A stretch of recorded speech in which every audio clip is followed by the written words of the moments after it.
ماں کا شوہر باپ ہوتا ہے تو ماں بنتی ہے نا. بولیے, ماں کا شوہر باپ ہوتا ہے تو تبھی ماں بنتی ہے, خواہ حقیقی رشتہ ہو خواہ روحانی رشتہ ہو. جس نسبت سے بھی کہیں تو اگر ازواج مطہرات کو اللہ نے کہا تمہاری مائیں تو حضور وہ روحانی مائیں, تو حضور روحانی باپ کیوں نہیں ہے؟ بے شک روحانی باپ ہیں, بے شک روحانی باپ ہیں. بلکہ آقا علیہ السلام تو روحانی طور پر کل انبیاء کی روحوں کے بھی باپ ہیں. جسمانی طور پر ابو الانبیاء آدم ہیں علیہ السلام, جسمانی طور پر نبیوں کے باپ حضرت آدم ہیں, اور روحانی طور پہ ارواح انبیاء کے باپ روح مصطفیٰ ہے, حضور علیہ الصلوۃ والسلام ہے. تو حضور تو کل کائنات کے روحانی باپ ہیں. تو عجیب بات ہے کہ ازواج مطہرات کو فرمایا کہ تمہاری مائیں ہیں, تو اب ہم اسی وجہ سے انہیں امہات المؤمنین کہتے ہیں. کیا کہتے ہیں؟ مومنوں کی مائیں کہتے ہیں. ان کو ماں کہنا جائز ہے, اور حضور کو فرمایا باپ نہ کہو, ان کو ماں کہو, اور حضور کو ابا جان نہ کہو. کیوں؟ یہ نقطہ سمجھنے والا ہے. اس لیے ابوت باپ ہونا اس میں بھی ایک مماثلت ہے. ہر کوئی کسی نہ کسی کا باپ ہوتا ہے. میں اپنی اولاد کا باپ ہوں, یہ اپنی اولاد کے باپ ہیں, یہ اپنی اولاد کے باپ ہیں. باپ ہونا جہاں ایک شرف ہے, بزرگی ہے, باپ ہونے میں بڑائی ہے. کوئی کسی کو باپ کہے, والد کہے تو عزت کا لفظ ہے. جہاں اس میں ایک بڑائی اور عزت ہے, وہاں ہر شخص اس کائنات میں شادی کے بعد کسی نہ کسی کا باپ ہے. وہاں ابوت میں ایک تساوی ہے, مساوات ہے, ایک برابری ہے, ایک مماثلت ہے, ایک جیسا ہونے کا اندیشہ ہے. جو ہر کوئی کسی نہ کسی کا باپ ہوتا ہے. چونکہ باپ ہونے میں ایک مماثلت پائی جاتی ہے. فرمایا ہے روحانی طور پہ ساری کائنات کے باپ, مگر تم میں سے کسی کے باپ نہیں. باپ نہ کہو کہ باپ میں بزرگی ہے, مگر اس بزرگی میں بھی ایک مماثلت ہے. فرمایا وہ بزرگی بھی قبول نہیں جس نے مصطفیٰ کی ہمسری کا شائبہ پیدا ہو. سبحان اللہ, سبحان اللہ. جس میں مصطفیٰ کی برابری کا شائبہ پیدا ہو جائے, ایک جیسا ہونے کا شائبہ پیدا ہو جائے, مماثلت کا شائبہ پیدا ہو جائے کہ باپ جیسے باپ ہوتے ہیں, ہزارہا باپ ہیں ایک دوسرے جیسے باپ ہوتے ہیں.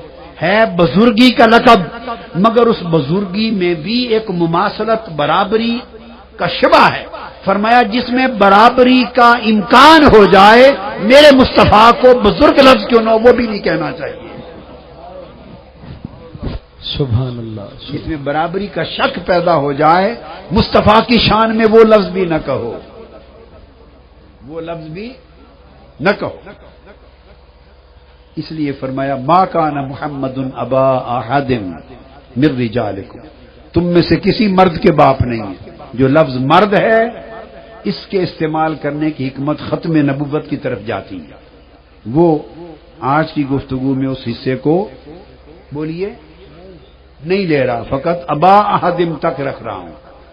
تم میں سے کسی کے باپ نہیں, اس لیے کہ باپ بے شک بزرگی کا لقب ہے, مگر ایک ایسی بزرگی کا لقب ہے جو لاکھوں کروڑوں میں مشترک ہے. اس میں برابری اور مماثلت ہے. اور مصطفیٰ کی شان میں جب تم کو لفظ کہو تو ایسا کہو کہ مماثلت نہ رہے, برابری نہ رہے, یکسانیت نہ رہے. اور حضور کو ایسا بلاؤ کہ اس میں یکتائی نظر آئے, ہم سری نظر نہ آئے, یکتائی نظر آئے, یکتائی نظر آئے. تو گویا اللہ رب العزت نے جب باپ کہنے کی اجازت اس لیے نہیں دی کہ برابری کا شبہ نہ ہو جائے, تو بھائی کہنے کی اجازت کس کو ہو سکتی ہے؟ بھائی کہنے کی اجازت کس سے ہو سکتی ہے؟ ہم جیسا سمجھنا، بڑا بھائی سمجھنا، چھوٹا بھائی سمجھنا، بھائی بڑا ہو یا چھوٹا باپ سے تو چھوٹا ہی ہوتا ہے نا. اس رب نے تو باپ کہنے سے روک دیا ہے، تم بھائی کی بات کرتے ہو. آپ بات تو سمجھے ہیں نا. اس نے تو باپ کہنے سے روک دیا ہے، باپ بھی نہ کہو.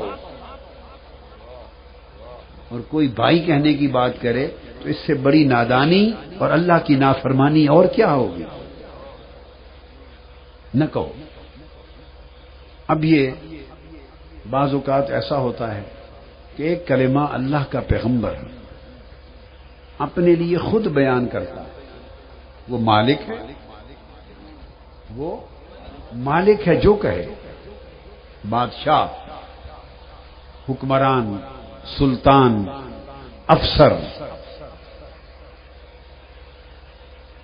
اپنے ملازموں کو، خادموں کو کئی بار گفتگو میں کہتا ہے میرے بھائی بات ایسے نہیں ایسے ہے. بات کرتا ہے کہ نہیں؟ میرے بھائی بات ایسے ہے. میرے بھائیوں، خطاب کرتا ہے، میرے بھائیوں میری بات غور سے سنو. ایک بزرگ کہتا ہے اپنے شاگردوں کو، میرے بھائیوں، برادران اسلام، برادران محترم، میرے بھائیوں ایسے بات ہے. اس کے بعد انہی میں سے کھڑا جائے اگلے دن اور اس بزرگ کو کہے بھائی جان، وہ کہے گا تیرے دادیاں جن نام ہے. وہ کہے گا میں تین بھائی نظر آنا کیا؟ وہ کہے گا میں تینوں بھائی نظر آنا، میں تیرے دادے جنا. وہ کہ کل آپ نے تو مجھے کہا تھا بھائیو، تو میں بھی بیٹھا تھا. اس نے کہا میں بزرگ ہوں، جو چاہوں کہوں، میرا حق ہے.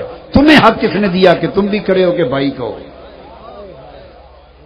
آپ نکتہ سمجھ گئے ہیں نا؟ نکتہ سمجھ گئے.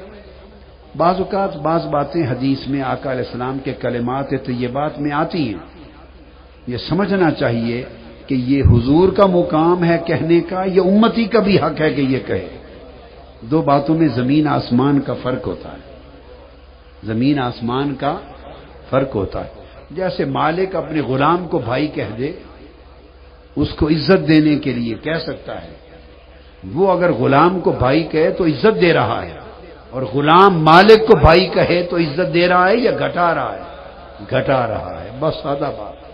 مالک غلام کو بھائی کہہ سکتا ہے، غلام مالک کو بھائی نہیں کہہ سکتا. پیغمبر امتی کو عزت دینے کے لیے جو چاہے کہے، اور اللہ کی بارگاہ میں اپنی عاجزی کے لیے خود کو جو چاہے کہے. مگر امتی کا حق نہیں کہ ان آیتوں اور حدیثوں کو بنیاد بنا کر پیغمبر کو اس کلمہ کے ساتھ پکارے. نہ، یہ ان کا منصب ہے. جب منصب کی بات آئے، ادب کی بات آئے، تو باپ کا بھی پہنے سے روک دیا کہ باپ بھی نہ کہنا. کیا کہنا؟ ولا کی رسول اللہ. ابا جان نہیں کہہ سکتے. جب بولو کہو یا رسول اللہ، اللہ کے رسول ہے. یہ نہ کہو یا ابھی، اے ہمارے باپ، نہ کہو، خبردار. بلکہ کیوں کہو فدا کا ابھی، آپ پر میرا باپ قربان ہو. کہاں یہ کہنا حضور کو کہ میرے باپ، اور کہاں یہ کہنا کہ میرے ماں باپ آپ پر قربان ہو. وہاں باپ نہیں کہنا، باپ کو قربان کرنا ہے. ہائے ہائے، سبحان اللہ، سبحان اللہ. جب آپ یہ نقطہ سمجھ گئے، اب یہاں ایک حدیث پاک بیان کرتا ہوں. حدیث ہے کنز الامال میں. سیدنا عمر فاروق رضی اللہ تعالی عنہ نے آقا علیہ السلام کی بارگاہ میں اجازت مانگی عمرہ کرنے کی. کیا؟ اب عمرہ عبادت ہے، نیکی کام، وہ بھی بغیر اجازت کے نہیں کرتے تھے. کعبے کو دیکھنا بھی حضور کی اجازت کے بغیر گوارا نہیں کرتے تھے. عمرہ اللہ کے گھر کا طواف ہے نا، اللہ کے گھر کا طواف ہے. عمرہ کا